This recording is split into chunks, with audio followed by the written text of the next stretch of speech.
right, everybody. Welcome to episode 2 of the KingVic Mini Show. We got a little bit to go over today, not too much. But first, go down into the description, click that Linktree link, come over, follow my Discord or join my Discord. You've got the KingVic Show podcast Discord. I'm posting weekly on that podcast. We're posting all the time in there. Over in the Troop Corps Discord. Come in there, interact with me, interact with a bunch of my friends. We're all great people, welcoming community. Then there will be links to my podcast through Apple Podcasts, Spotify, and Podbean. Then there'll be a link to my Twitter, my other platform for gaming, and also for Instagram. So guys, let's just dive right into the news. Oh, I'm a little late to this one party, but June 2nd, 2022, we had an escaped convict kill a family of five. Family of five. So we're gonna go over that timeline. Just like in my regular podcast, we will never say any any killer's names, any convicts' names. I'm not here to glorify any convict and give them any more of a platform than they already have that the media gives them by plastering their face and name all over their channels like Fox News and all that stuff. I'm not going to do that. So here we're going to keep it light. We're going to talk about the victims. And we're just going to say convict or killer, or whoever it is. Never going to give a name. So the victims, Mark Collins, age 66. I believe he was the grandfather.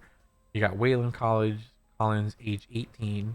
These two were the adults going into the house. You got Carson Collins, age 16. Bryson Collins, age 11. And Hudson Collins, age 11. I believe they're all males that were going to their weekend house when this all happened. The family is from the Houston area. And so per News Nation and Brian Enton, convict was convicted of killing a hostage with a pickaxe and was serving a life sentence. Convict killed on May 12th. So here's the timeline of this story. The convict was being transported from the Hughes unit in Gatesville, Texas, to the Estelle unit in Huntsville for a medical appointment. He was in a separate caged area of the bus reserved for high-risk inmates. When he got out of his restraints, cut through the expanded metal, crawling out through the bottom of the cage, and attacked the driver. So, first day, he goes in attacks driver, leaves the bus, escapes. May 13th, convict is added to the Texas 10 most wanted fugitives list. What I don't understand about this is how was there not more security on that bus if he was high risk? May 14th, a $50,000 reward is offered for information leading to the convict's arrest. Some 300 law enforcement officers joined the manhunt. Then on June 2nd, so we're talking, 3 weeks later, police got a call from a concerned family member who said they had not heard from an elder relative. This led the police to a cabin the family went to for the weekend for getaways. This was close to where the convict escaped the bus. So if this guy escaped and he was just literally a little bit away from where he was, like, come on. And if we're talking about somebody said an older relative, I'm going to guess that was Mark Collins. Authorities went to the home and found a family, including 4 children, dead. 4 children from the Houston area were staying with their grandfather in the weekend cabin they owned. They arrived Thursday morning and are believed to have been killed that afternoon. Authorities don't yet know whether the convict had anything to do with it, whether he had been staying in the cabin, or whether he ambushed them upon their arrival. He had no known ties to the family, but we do know now that he was the reason that they were dead. So later that night, about 220 miles away from the cabin, the police encountered a truck that appeared to match the stolen Silverado's description. They followed it, stayed behind it so as to not alert him to their presence, then used spike strips to flatten the truck's tires, authorities said. But the convict was still able to keep driving and stick his rifle out the window and fire several shots at officers before he hit 2 telephone poles and a fence chased the vehicle. A brief gunshot ensued before officers shot and killed the escaped convict. When he was shot, he had an AR-15 and a pistol that may have been stolen from the cabin. Police believe the murders happened in the morning. Brian Enton of the News Nation News reports also says law enforcement says family was seen live that morning. So this more than likely happened in the afternoon, not in the morning. Police believe that the convict was trying to flee to Mexico when he was spotted by law enforcement. So this is when they started basically chasing him and not trying to let him know that they were there. Neighbors of the Collins family say that they would have never been at their house that weekend if they were warned there was evidence of the escaped convict in the area still. This is where news fails people because we don't know where the guy is. Obviously, you don't want to tip him off because he's probably watching the news. But people in that area should have been let known. Or people that have cabins in that area that aren't there all the time should have been let known. And even the neighbors, like, come on. You live there. Go tell the people that something's going on. There's an escaped convict in the area.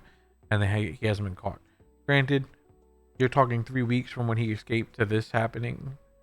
But if you don't hear somebody's been caught, like, keep your neighbors and your friends and your family safe. Let them know what's going on. The Texas Department of Criminal Justice says they are temporarily suspending the transport of inmates while they conduct a review of how the convict escaped. EDCJ says they will bring in an outside firm to conduct an independent review on the incident, and if there's an emergency situation, medical situation, now they're gonna an inmate must be transferred. TDCJ says there will be additional security measures, so that way this type of incident doesn't happen again.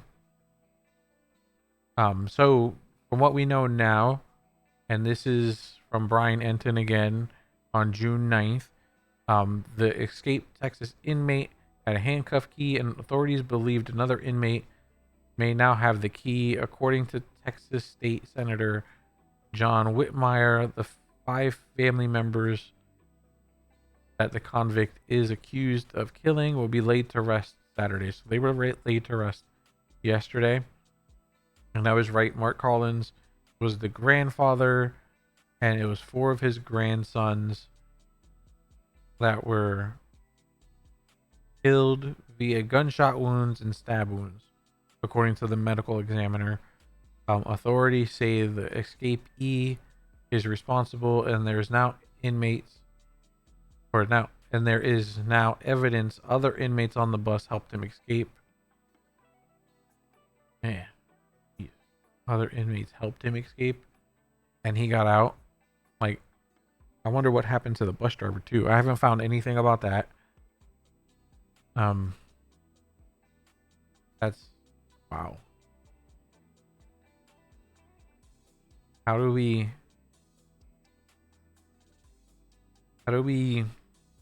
does that happen? Like, how is there, if you've got a bunch of inmates on the bus, high risk or not, how is there not more security than what was on this bus? It looks like Texas failed a lot this week. You had Robb Elementary and this going on, and I'm sure there's pretty more. So Brian Enton also says, and remember, Brian Enton is from News Nation.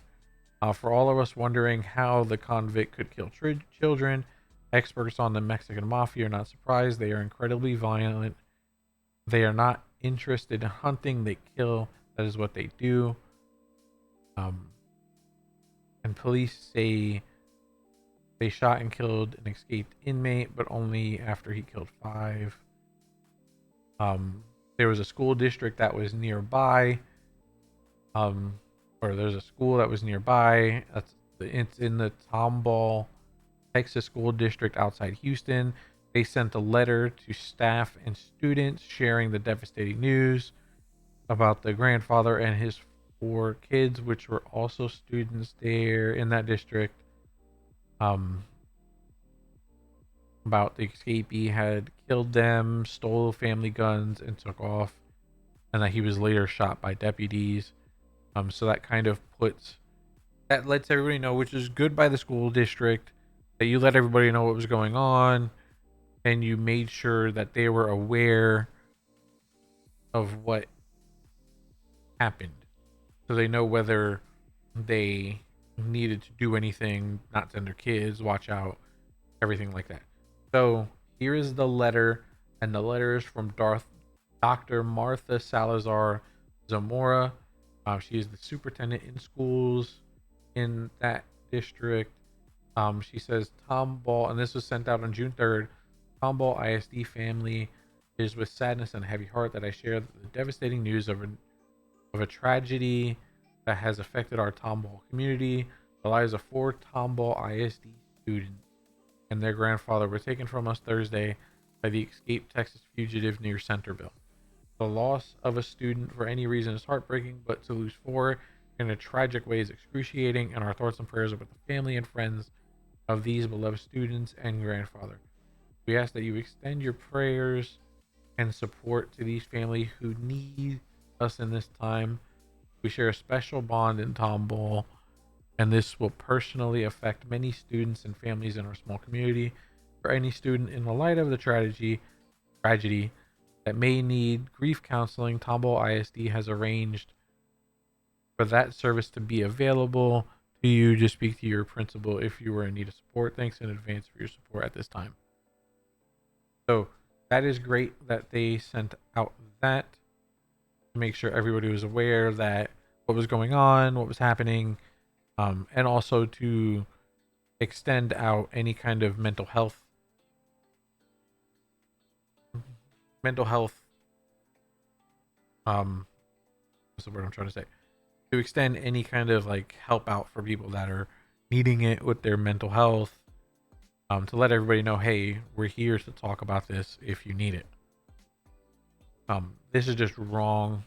I don't know how this guy even gets out. You had one resident in Leon County, Texas, say, I am angry at TDCJ for leaving us vulnerable, and they're negligent for allowing this man to escape.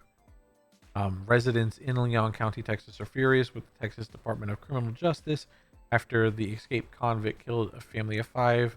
They're demanding accountability.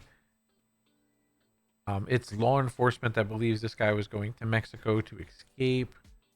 Obviously, we don't know what his plans are because they shot him dead, which he deserves. He was killed in Jordantown, Texas. It's south of San Antonio. The police spotted the truck. There was a shootout. Police say he had an AR-15 and a handgun. They believe the weapons came from the residence.